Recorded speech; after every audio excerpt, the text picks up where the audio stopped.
नमस्कार, मैं हूं प्रेम शंकर सिंह और आप देख रहे हैं सहरसा नाउ। आज का बड़ा सवाल, सहरसा आखिर किस जगह खड़ा है? क्या यह सच है कि कोसी का सबसे बड़ा आर्थिक केंद्र बन चुका सहरसा आज ईंट उद्योग, मकई, जूट और मखाना की बूमिंग अर्थव्यवस्था के दम पर नए विकास मॉडल की तरफ बढ़ रहा है? या फिर तस्वीर का दूसरा पहलू कहीं ज्यादा कड़वा है, जहां उत्पादन तो है लेकिन processing unit, storage, value chain और बड़े उद्योग अब भी दूर दूर तक नजर नहीं आते?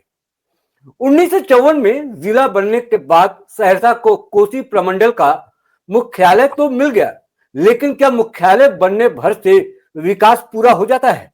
क्यों भारत का सबसे बड़ा मखाना उत्पादक क्षेत्र आज भी अपनी मखाना इंडस्ट्री को गुजरात, महाराष्ट्र जैसे मार्केट तक खुद नहीं पहुंच पाता?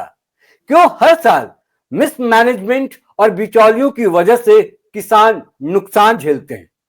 और सबसे बड़ा सवाल, जब बिहार के कई जिले तेजी से आगे बढ़ रहे हैं तो सहरसा इतना बड़ा उत्पादन देने के बावजूद पिछड़ेपन में क्यों गिना जाता है?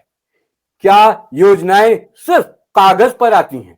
क्या सरकारों ने कोसी को सिर्फ चुनावी वादों में रखा? या फिर समस्या यह है कि युवा आगे बढ़ना चाहते हैं लेकिन उनके लिए शहर में अवसर ही नहीं है? आज की बहस का प्रश्न स्पष्ट है, सहरसा में वास्तविक विकास कितना हुआ और इसे आगे बढ़ने से रोक कौन रहा है? और इसके लिए आज बात करने के लिए हमने बहुत ही बुद्धिजीवियों का एक पैनल बनाया है, जिसमें कन्हैया जी वरिष्ठ पत्रकार हैं, बहुत बहुत स्वागत है आपका। कुमार आशीष, आपका भी बहुत स्वागत है। दीपांकर श्रीवास्तव कुछ देर में जुड़ जाएंगे, आपका भी बहुत स्वागत है। और पंकज सिंह, सीनियर जर्नलिस्ट, आपका भी बहुत बहुत स्वागत है। मैं इस चर्चा की शुरुआत करूं, आप सबके पास आऊं, मेहमानों के पास जाऊं, लेकिन उससे पहले मैं अपने रेजिडेंट एडिटर मथुरेश के पास चलूंगा। मथुरेश, आज हम जिस बात की चर्चा कर रहे हैं और इसमें थोड़ा भ्रष्टाचार को भी जोड़ेंगे, क्या विकास के आड़े या विकास में एक बहुत बड़ा रोड़ा जो है वो भ्रष्टाचार भी है, इसको भी जोड़कर हम चर्चा करेंगे। लेकिन सबसे पहले आप बताइए कि आज हम इस विषय पर चर्चा ही क्यों कर रहे हैं?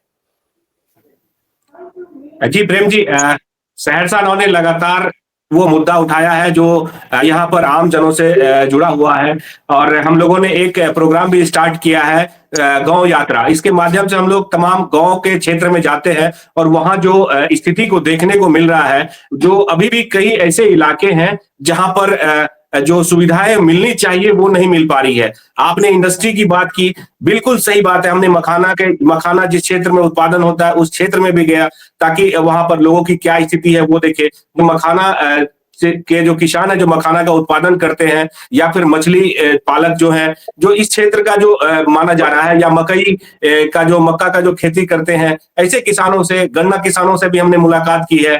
तो इन लोगों का यही है, जो हमारा जो अगर मार्केट सही ढंग से मिले तो हम लोगों को बहुत ही बेहतर जो है आगे अपॉर्चुनिटी मिलेगा। लेकिन जो मार्केट है, यहाँ अगर फैक्ट्री बनती है तो ये उन लोगों को सुविधा मिलेगा। इस तरह की जो तमाम जो समस्याएं दिखी, तो हमने सोचा और आपसे भी हमने डिस्कस किया, जो सीनियर जर्नलिस्ट हैं जो इस क्षेत्र में काफी वर्षों से काम कर रहे हैं, उनके पास काफी अनुभव है, उनका अनुभव एक साझा हो तो हो सकता है कुछ इससे बेहतर रिजल्ट हो। यही मकसद था आज का जो टॉपिक चुनने का।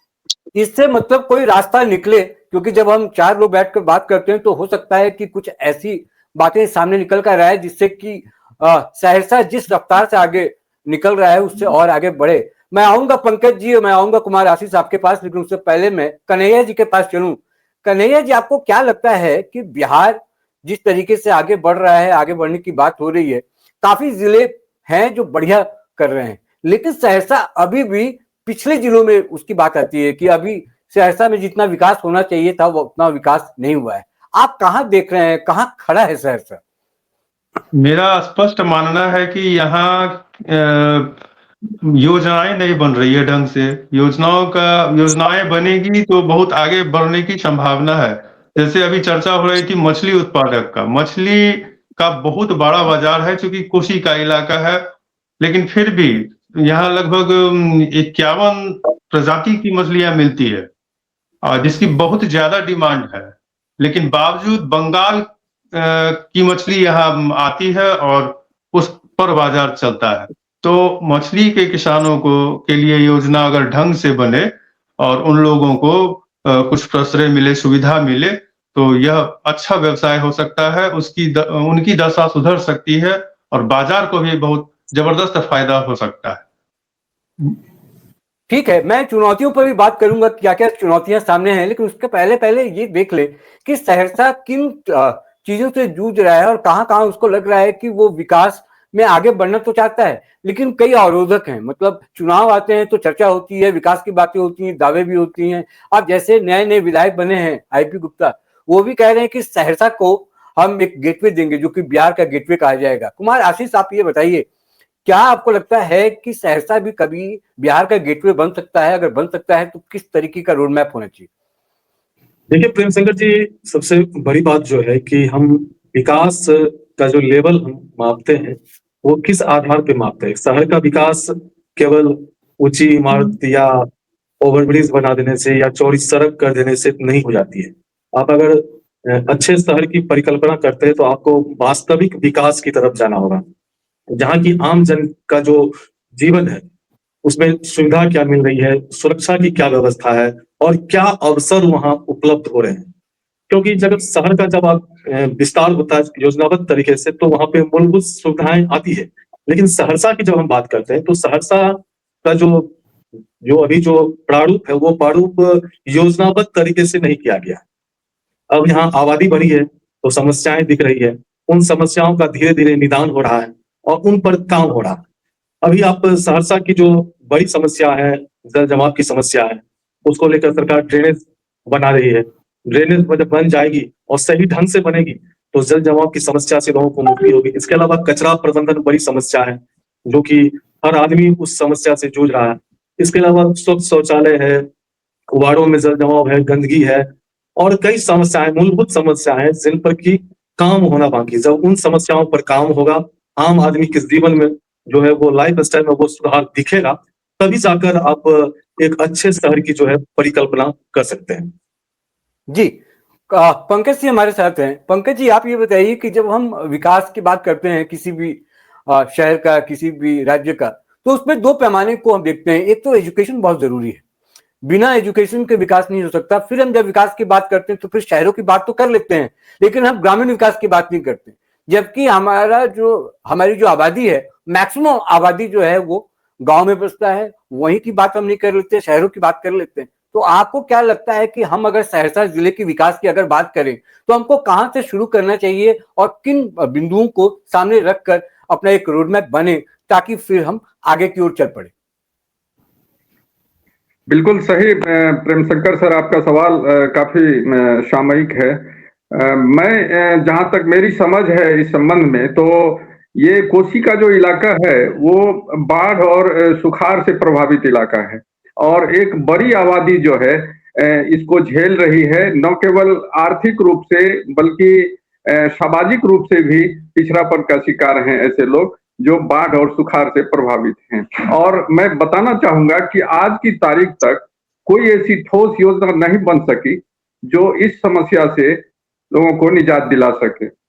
एक महत्वपूर्ण चीज होता है किसी भी शहर या गांव या जिले का, महत्वपूर्ण चीज होता है कि वहां का नेता जो है वही रास्ता दिखाता है लोगों को विकास के लिए। विल पावर की बात कर रहे हैं। बिल्कुल। तो ऐसा कोई नेतृत्व इस समय तो नहीं नजर आ रहा है जो इस जिले को मजबूती प्रदान करने की दिशा में कुछ कर रहा हो। क्रेडिट लेने की जब बात आएगी तो एक छोटी सी उपलब्धि यदि जिले को मिलती है तो क्रेडिट लेने की होड़ लग जाती है कि ये हमने किया, हमने फलाने नेता से मिलकर इस बात की पैरवी की थी, हमने ये डिमांड किया था। इन चीजों पर जोर दिया जाता है, लेकिन जो मूलभूत समस्या है यहाँ की, उस दिशा में कोई ठोस पहल करने का कोशिश नहीं किया जाता रहा है। परिणाम ये है कि अभी भी कोसी का इलाका पिछड़ा हुआ। मैं एक छोटा सा उदाहरण आपको दे दूं कि बहुत पुराने समय से यहाँ पर एक बीएड कॉलेज थी, सरकारी बीएड कॉलेज। अपने राज्य में 6 बीएड कॉलेज हैं, जिसमें एक सहरसा में बीएड कॉलेज थे। 5 साल पहले इसकी मान्यता रद्द कर दी गई क्योंकि इनके पास फैकल्टी नहीं थे और वो आज तक फिर से बीएड कॉलेज की मान्यता बहाल नहीं हो सकी। मैंने इस संबंध में प्रबंधन से जब बात की तो उन्होंने कहा जो जब तक इसमें पॉलिटिकल अप्रोच नहीं किया जाएगा तब तक ये अब संभव होने वाला नहीं है। लेकिन मैं बताऊं कि इन बीते 5 साल में किसी नेता ने इस समस्या को नहीं उठाया और इन दिनों शिक्षकों की इतनी बड़े पैमाने पर बहाली हुई यहाँ कि मैंने हजारों युवाओं को नौकरी मिलने की संभावना थी उसमें और बेरोजगारी में कमी आती इससे। एक छोटा सा उदाहरण मैं दे रहा हूं। तो ये स्थिति है यहाँ के, जब तक नेताओं में समर्पण की भावना नहीं आएगी, डेडिकेशन नहीं होगा क्षेत्र के विकास के लिए, तो मुश्किल लग रहा है कि बहुत कुछ हो सकता है। मतलब आप ये कह रहे हैं पंकज जी कि जब तक पॉलिटिकल विल नहीं होगा तब तक आप कुछ भी कहना या कुछ भी करना वो बेमानी है।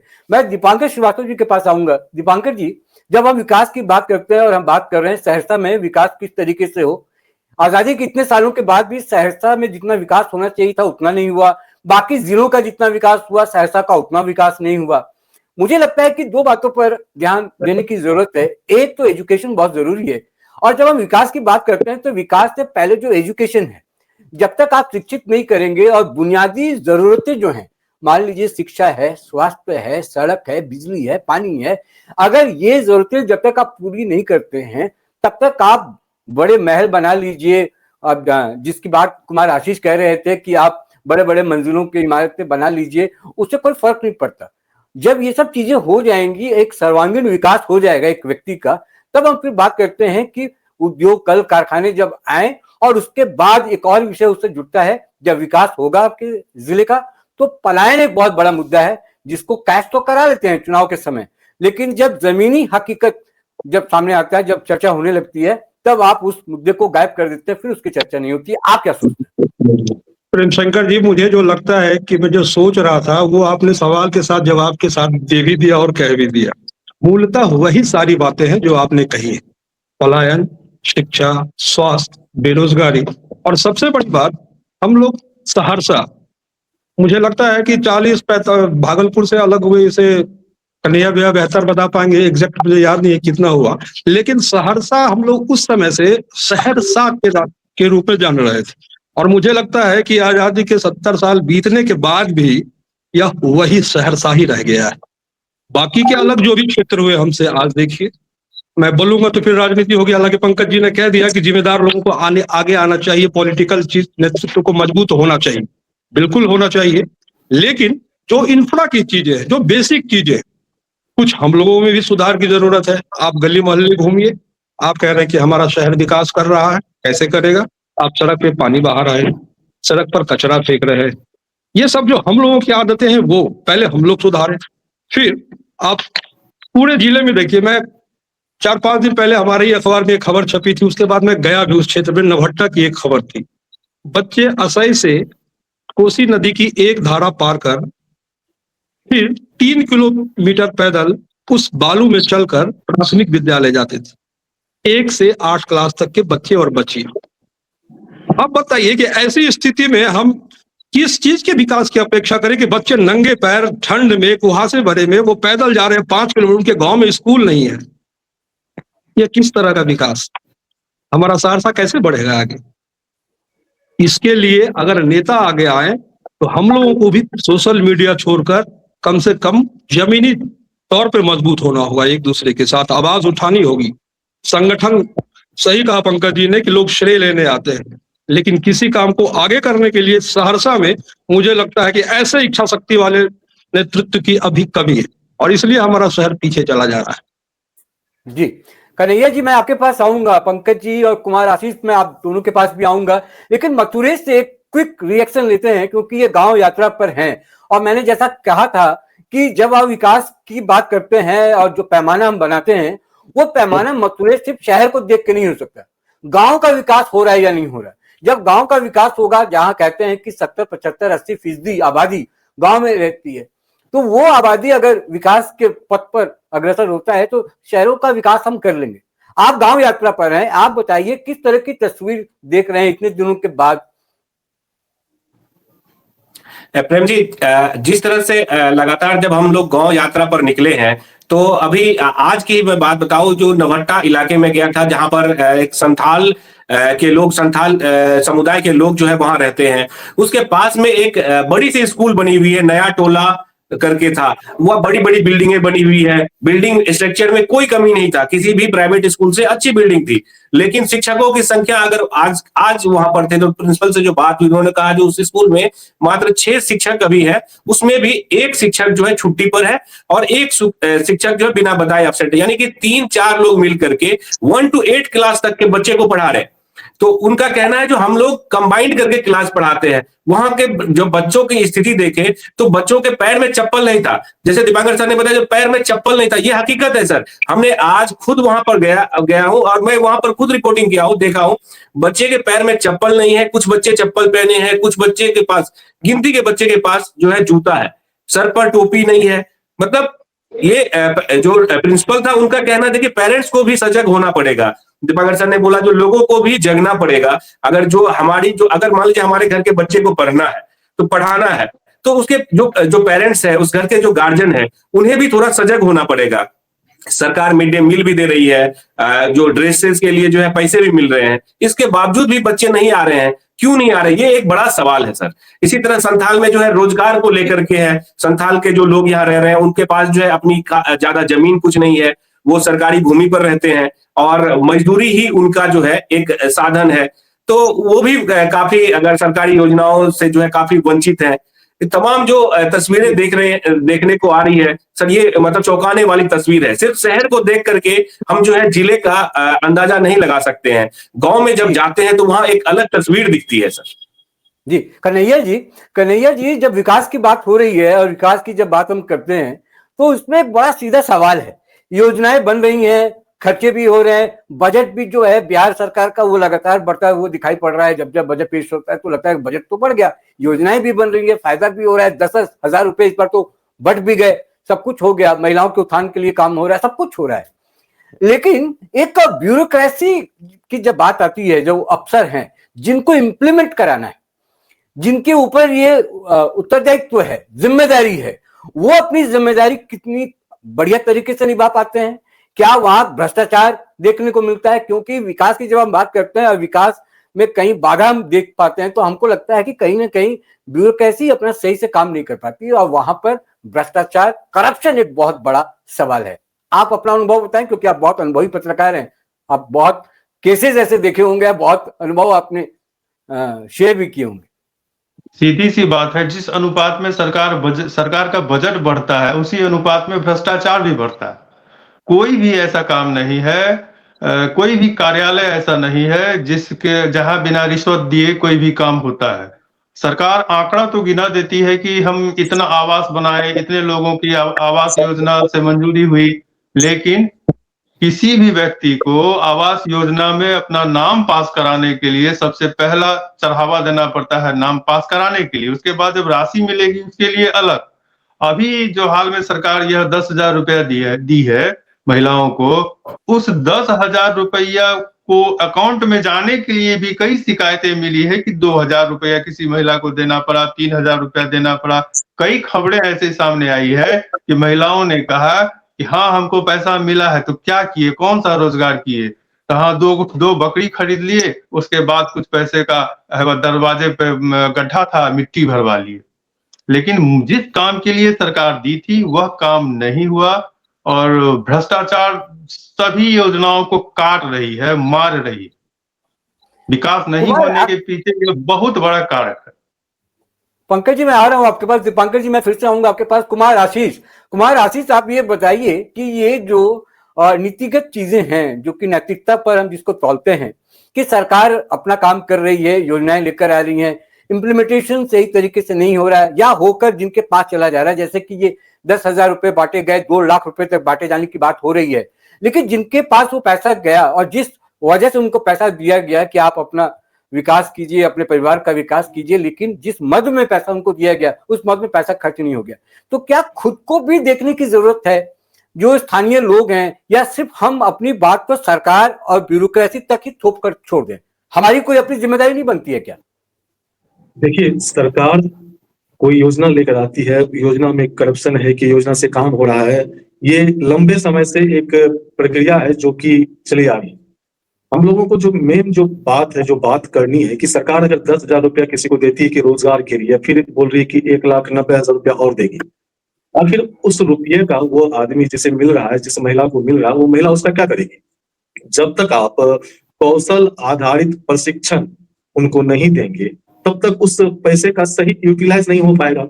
लोग उस पैसे का क्या करेंगे? उस पैसे से पता चला जो कि हम लोग उस टाइम देखे चुनाव के समय में कोई घर के कपड़े खरीद रहा है, कोई कुछ खरीद रहा है, तो पैसे का मिसयूज कर रहा है।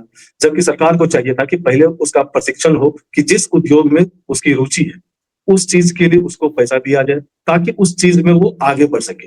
दूसरी बात है कि हम लोग जो एजुकेशन सिस्टम है, उसमें ही यह प्रावधान होना चाहिए कि गुणवत्तापूर्ण शिक्षा, ताकि हमारी जो विकास की जो बुनियाद है, वो बुनियाद मजबूत रहे। और सरकार चुनाव के टाइम में 10,000 देती है, तो वो तो किसी के लिए वरदान साबित हुआ, तो किसी के लिए अभिशाप साबित हुआ।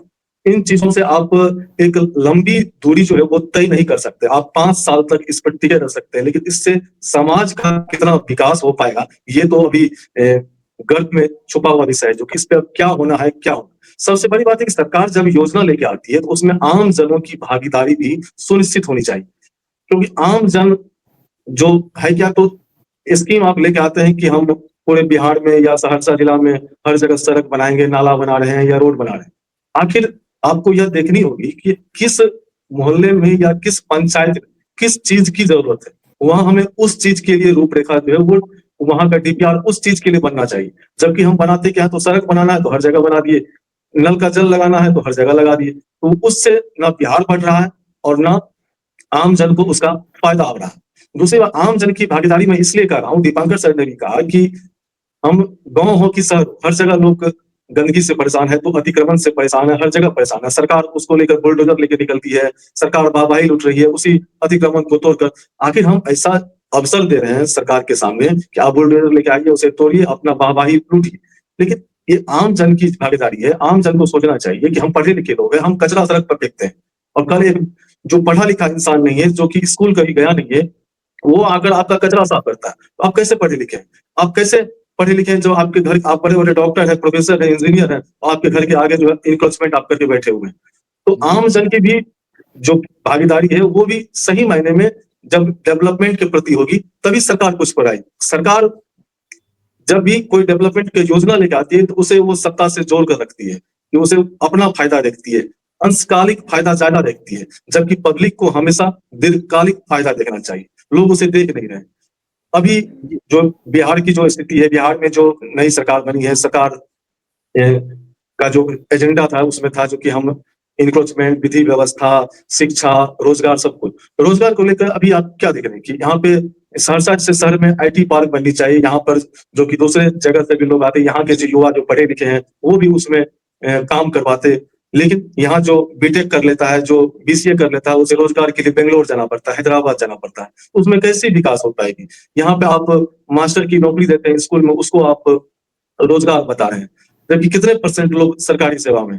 तो जब तक हम यहाँ पर जो सहरसा के लिए, सहरसा के परिवेश को देखते हुए जब तक हम कोई योजना नहीं लाएंगे, तब तक उस तरह का प्रशिक्षण नहीं देंगे। यहाँ मखाना को लेकर, मछली को लेकर यहाँ पे कई तरह के संस्थान, रिसर्च सेंटर खुलने चाहिए, ताकि यहाँ के लोग उससे लाभान्वित हो। हर जिले में अलग अलग संभावना है, उस पर काम होनी चाहिए, तभी जाके एक जो विकास का जो खाका आप खींचना चाहते हैं उसे आप खींच पाएंगे। जी, सही कह रहे हैं आप बिल्कुल सही कह रहे हैं कि विकास का जब आप खाका खींचेंगे तो ये सब चीजें जो आप कह रहे हैं उसको ध्यान में रख के करना होगा। और खासकर जब आप किसी जिले के विकास की बात करते हैं या राज्य के विकास की बात करते हैं, तो वहां के जो नुमाइंदगी है या जो लोग समझते हैं इन सब चीजों को और जो उस दिशा में काम कर सकते हैं, आपको मदद कर सकते हैं, तो सरकार उन लोगों को भी साथ में लेकर चल सकती है। हालांकि एनजीओ का रोल अब बहुत कम हो गया है, क्योंकि उसमें भी करप्शन बहुत ज्यादा हो गया था, तो एनजीओ की भी जो ड्यूटी थी वो नहीं कर पा रहे थे, तो उसको भी कट किया गया। पंकज जी, आप बताइए कि लॉ एंड ऑर्डर एक बहुत बड़ा सवाल रहा है, और उसी लॉ एंड ऑर्डर को नीतीश कुमार गिना गिना कर 2005 से लेकर 2020 तक, अभी 2024 तक, माफ कीजिएगा, 2024 तक वो चुनाव लड़ रहे हैं। तो लॉ एंड ऑर्डर तो हो गया ना, कानून व्यवस्था दुरुस्त है, ठीक है, आपके नजर में, सरकार की नजर में दुरुस्त है, तो अब तो विकास पे बात कीजिए। क्या 20 साल 24 साल आपने विकास मॉडल जो लेकर आना चाहिए था वो तो धरातल पर नहीं दिख रहा है। पटना अगर आप छोड़ दें, राजधानी की बात छोड़ लें, तो आप सुपौल हो गया, सहरसा हो गया, मधेपुरा हो गया, यहाँ पर आप चले जाइए तो लगता ही नहीं है कि जो इतने सालों में या सुशासन की जो सरकार रही उसमें विकास का कोई भी मॉडल हम दिखा के ये कह सकते कि बिहार विकास के पथ पर बड़ा तेजी से आगे बढ़ रहा है। प्रेमशंकर जी, आपने बिल्कुल सही कहा है, लेकिन मैं इसमें कहना चाहूंगा कि विकास तो हुए हैं, गति जो हो, स्वरूप जो हो, विकास अपेक्षाकृत हुए हैं। पूर्व में जो हम लोगों ने अपने जीवन में देखा है विकास की रफ्तार को, उस दृष्टि से देखें तो विकास हुआ है, अनडाउटली विकास हुआ है, लेकिन भ्रष्टाचार की स्थिति बहुत खराब है इस समय, और लॉ एंड ऑर्डर की स्थिति भी प्रश्नों के घेरे में है। इस समय अपने जिले की बात करूं तो अक्सर सप्ताह में 2 से 3 घटनाएं ऐसी होती है जो सीधे गोली मार दिया जाता है राह चलते आदमी को।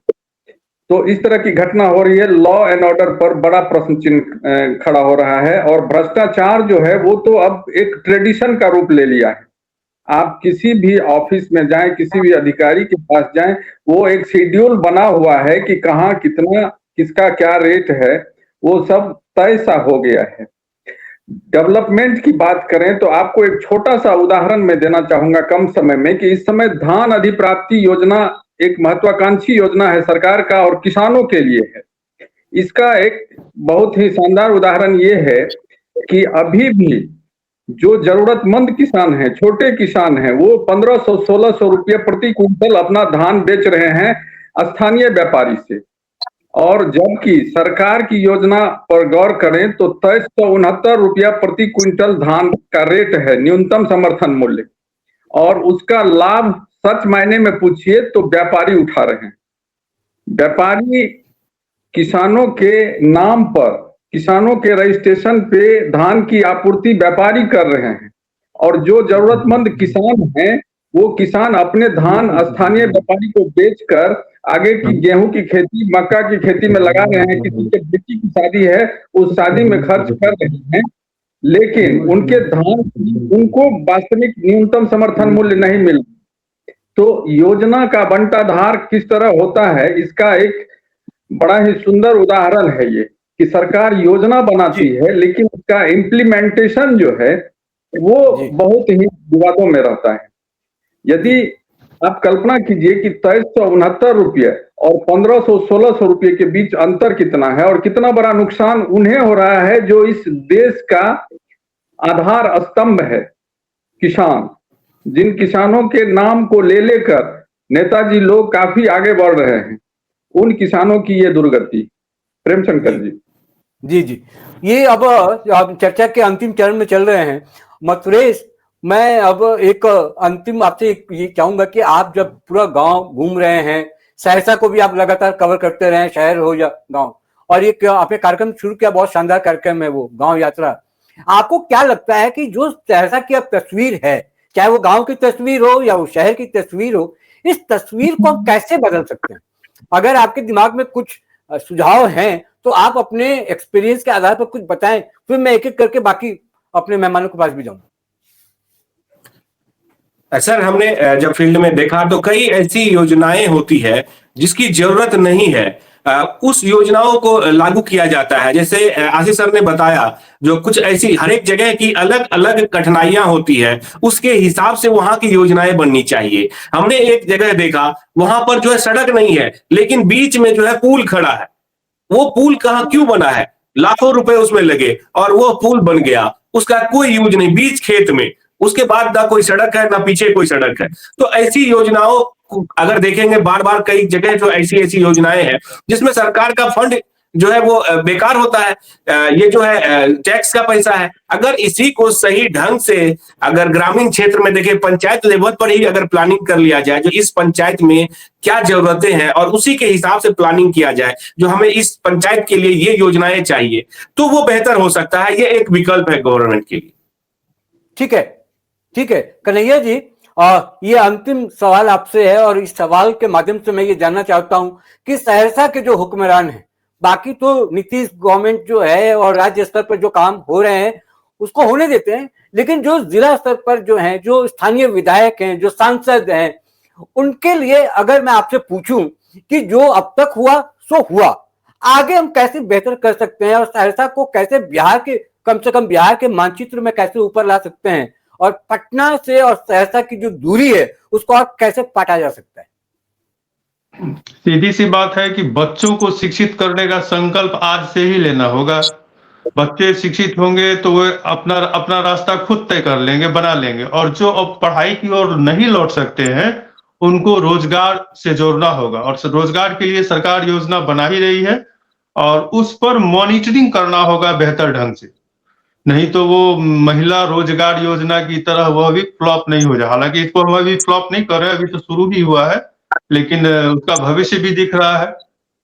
उसी तरह लोगों में रोजगार होगा, लोग अपने काम के प्रति व्यस्त होंगे, तो फिर वो अपना जीवन आगे बढ़ाने का निश्चित प्रयास करेंगे। तो एक तरफ शिक्षा दीजिए, दूसरे तरफ रोजगार दीजिए, उसकी योजना बनाइए और उसकी मॉनिटरिंग कीजिए। भ्रष्टाचार पर भी लगाम लगाइए। जी, भ्रष्टाचार पर भी लगाम लगाइए। कुमार आशीष, आप मुझे दो पॉइंट्स में अगर समझा सके, मुझे समझा सके, सहरसा नाउ के दर्शकों को समझा सके कि जब हम विकास मॉडल की बात करते हैं और खास तौर पर हम सहरसा जिले की अगर हम बात करते हैं तो शहरी लोगों के लिए और उधर ग्रामीण लोगों के लिए जो भी लोग हैं, कि किस तरीके से जो आम लोग हैं उनकी भी भागीदारी हो जाए, सरकार की भी भागीदारी हो जाए, और उससे एक ऐसी तस्वीर बने कि सहरसा भी पूरे, मतलब सिर्फ राज्य की बात नहीं करें, सहरसा अगर बाहर भी कहीं सहरसा के लोग जाएं तो एक उनका नाम हो। जिस तरीके से विकास मॉडल की बात होती है, बिहार की हो रही है, उस तरीके से सहरसा भी मानचित्र में ऊपर उठ कर आए। देखिए, स्वच्छता, सुरक्षा और योजनाबद्ध विकास के बाद ही आप बेहतर सहरसा की तस्वीर देख पाएंगे, जिससे कि लोगों को सुविधा मिलेगी, सुविधा बढ़ेगी, जीवन आसान हो जाएगा, हर नागरिक को जो है समान अवसर मिलेगा। स्वास्थ्य को लेकर जो जिला में जो सुविधाएं, वही सुविधाएं गांव में मिलेंगी, तभी जाकर एक अच्छी जो सहरसा की तस्वीर आप देखना चाहते हैं वो आप देख पाएंगे। जी, पंकज सिंह जी, अब मैं गेंद आपके पाले में डाल रहा हूं, आप बताइए आप कैसे बदल सकते हैं? बिल्कुल सही, हमारे बड़े भाई लोग बैठे हुए हैं और बड़ा ही बेहतरीन सुझाव सभी दे रहे हैं और हम उससे सहमत हैं, लेकिन कुछ जोड़ने की बात होनी चाहिए और उसके तहत हम ये कहना चाहेंगे कि विकास को दो भागों में बांटना चाहिए। एक तो जो सबों के लिए जरूरत है और एक जो अभी बताए हमारे कन्हैया सर बताए कि स्थानीय स्तर पर जो लोगों की जरूरत है, इन दोनों को, जैसे अब हमारे सहरसा में एक बड़ा ही महत्वपूर्ण योजना चल रहा है आरओबी निर्माण। तो आरओबी निर्माण की जरूरत थी, यहाँ बहुत बड़ी जरूरत थी, जाम से जूझ रहे थे और बड़ी योजना है, बड़े बजट की योजना है। तो इन योजनाओं को अगर अलग रखा जाए और जो गांव के स्तर पर और क्षेत्रीय स्तर पर जो जरूरतें हैं उस स्तर पर यदि बांटकर विकास की योजनाएं बनाई जाए तो हमें लगता है कि वो ज्यादा सार्थक होगा।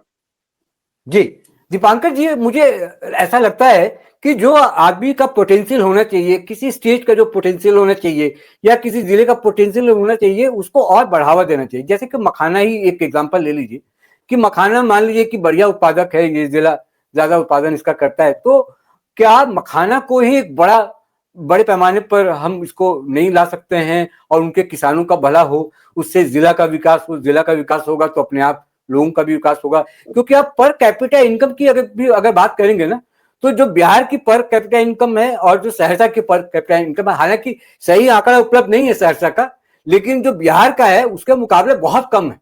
यानी कि अगर जिलों से भी आप तुलना करेंगे, उस जिलों के मुकाबले भी सहरसा का बहुत कम है। तो आपको क्या लगता है कैसे तस्वीर बदल सकते हैं? देखिए, जहां तक मखाना की बात है तो इसकी ब्रांडिंग तो अब ऐसी हो गई है कि मोदी जी अब अपने मित्र राष्ट्रों को ये भिजवाते हैं संदेश के रूप में। यानी कि कोसी के मखाना की पहचान है। यहाँ मोदी जी आए थे तो इन्होंने भाषण में भी कहा था आपने, लेकिन जैसा कि अभी आशीष ने बहुत अच्छे तरीके से बताया कि क्या कैसे होना चाहिए, पंकज जी ने भी और कन्हैया जी ने भी। मखाना में क्या है कि आप जिस तरह से छोटे छोटे पहले क्या थे, कुटीर उद्योग थे, वहां पे बड़े पैमाने पर तैयार होते थे, हालांकि उस समय उतनी मांग नहीं थी उसकी। आज क्या है नवट्टा के क्षेत्र में, जैसा कि आपने बताया कि मधुरेश जी जा रहे हैं गांव गांव, उन्होंने देखा भी होगा कि वहां अब मखाने की तैयारी नहीं होती, उसको काला काला होता है जिसको बिट्टा कहते हैं, जिससे मखाना निकाला जाता है। बड़ी बड़ी कंपनियां बड़े बड़े ट्रक लगाकर तटबंध के अंदर जाकर उन सभी चीजों की खरीद करती है और ले जाकर उन्हें फिर से हमें जो है पैकेट में जो है 200 रुपये में 400 रुपये में ले जाते हैं और 2000 रुपये किलो वो यहाँ बेचते हैं। अगर उन सब चीजों की अच्छी प्लानिंग हो जाए, फ्रूट मखाना प्रोसेसिंग का पूरा तरीका एक वहां बैठ जाए, नवाटा प्रखंड में ही एक बड़ा सा एक अगर लोगों को भी रोजगार मिलेगा, उसी तटबंध के अंदर से सबसे ज्यादा पलायन होता है, वहां पलायन पे भी रोक लगेगी और इसके साथ स्थानीय रोजगार का सृजन होगा तो बाजार भी बसेगा, बहुत सारे फायदे होंगे। अगर एक सिर्फ और सिर्फ मखाना को ही कर दिया, उसके साथ अगर मछली को भी जोड़ दें और ज्यादा बढ़िया होगा। आशीष ने बताया तो मछली और मखाना जो हमारे कोसी की भी पहचान है। और आपको बताओ कि ये 98 किलोमीटर जो आपका पूरा अंदर बाहर जो भी इलाका है, अगर यहाँ एक भी बड़े स्तर पर जैसे पुल बन रहे हैं, अच्छी बात है, दोनों कोसी को जोड़ने का प्रयास किया जा रहा है।